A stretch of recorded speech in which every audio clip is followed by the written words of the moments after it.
पीछे से बहुत अच्छा बोली है कि शराब को बंद करिए, अगला बार आवेंगे तो हम बंद करवा देंगे। अपने आप में कानून ही मद्य निषेध का, तब यही कानून प्रभावी हो गया है। शराबबंदी लागू करने से जो बिहार में आज घर घर में खुशियां आई है और यहाँ जो शराबबंदी मजबूती से लागू है, आपका ये सहयोग मिलेगा तो याद रखिएगा, बिहार बड़ा राज्य है, 11 करोड़ से भी ज्यादा आबादी है। अगर यहाँ लागू होगा तो धीरे धीरे देश के दूसरे प्रांतों में इसको लागू होने से कोई रोक नहीं सकता है। और इसे लागू करने से, शराबबंदी को लागू करने से बिहार में सामाजिक परिवर्तन आएगा, लोगों का जीवन स्तर बेहतर होगा। लेकिन हम लोगों को इसके लिए निरंतर अभियान चलाते रहना और कार्रवाई भी करनी चाहिए। नीतीश कुमार की टॉप प्रायोरिटी में रही है बिहार में पूर्ण शराबबंदी। बिहार में सालों से शराब बेचने पर बैन है, लेकिन नीतीश बाबू की पुलिस शराब के सेवन को स्टॉप नहीं कर पाई। लिहाजा नीतीश की तरह ही बिहार की पुलिस ने भी शराबबंदी को टॉप प्रायोरिटी पर रखा है और कानून लागू करने के लिए तीसरी बार शपथ खाई है। मैं शपथ लेता हूं कि मैं आजीवन शराब का सेवन नहीं करूंगा। शराबबंदी का जो कानूनी दृष्टिकोण से अनुपालन करवाना है, वो हमारा एक बहुत ही टॉप प्रायोरिटी का आइटम है। से संबंधित किसी भी गतिविधि में शामिल पाया जाऊंगा तो कठोर कार्रवाई का भागीदार बनूंगा।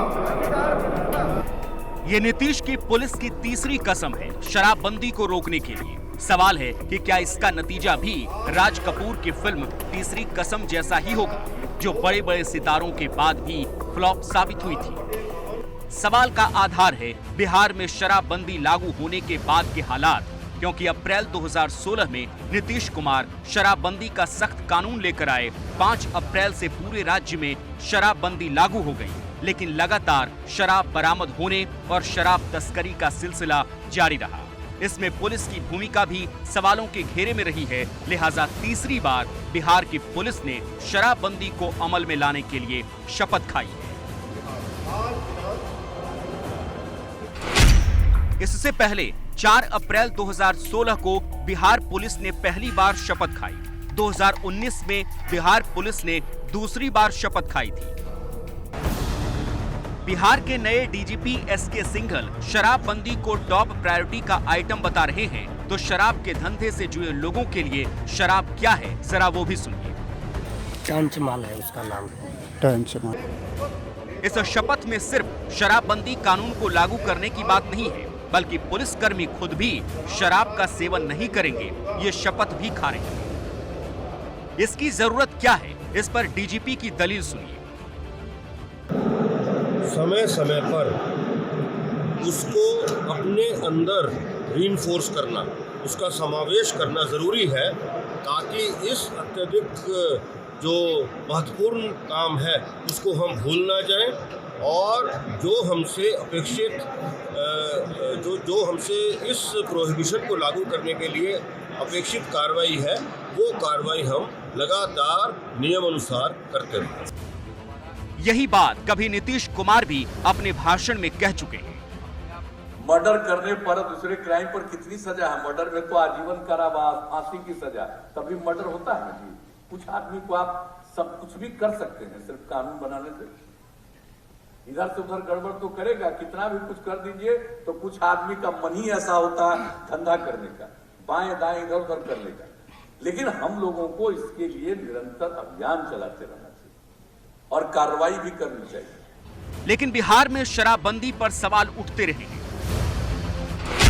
शराबबंदी लागू होने के बाद 450 पुलिसकर्मी सस्पेंड किए गए। पुलिसकर्मी नशे में पाए गए या तस्करों से मिली भगत थी।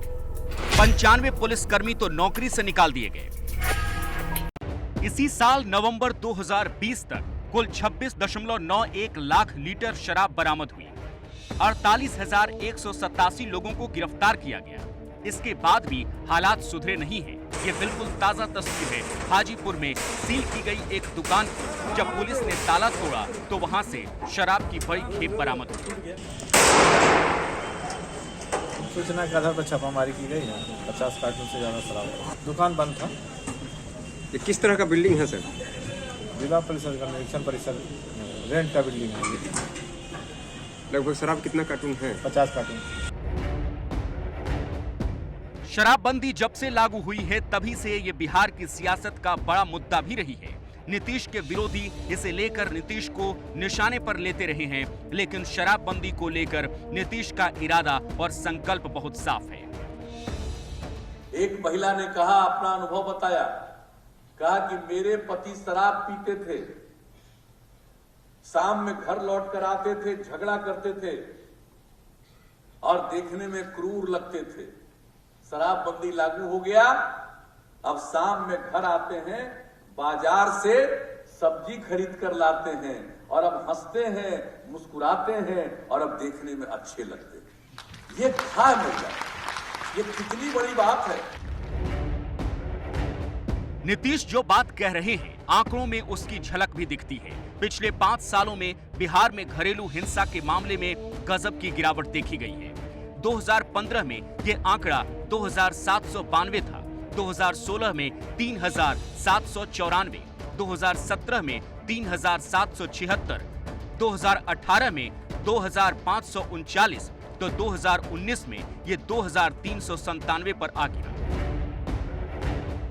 15 साल सत्ता में रहने के बावजूद नीतीश जब चौथे कार्यकाल में इस साल चुनाव जीत कर आए तो उसके पीछे भी इन आंकड़ों का योगदान माना जाता है। दलील ये कि घरेलू हिंसा का शिकार होने वाली महिलाओं ने नीतीश के समर्थन में बढ़ चढ़कर वोटिंग की है।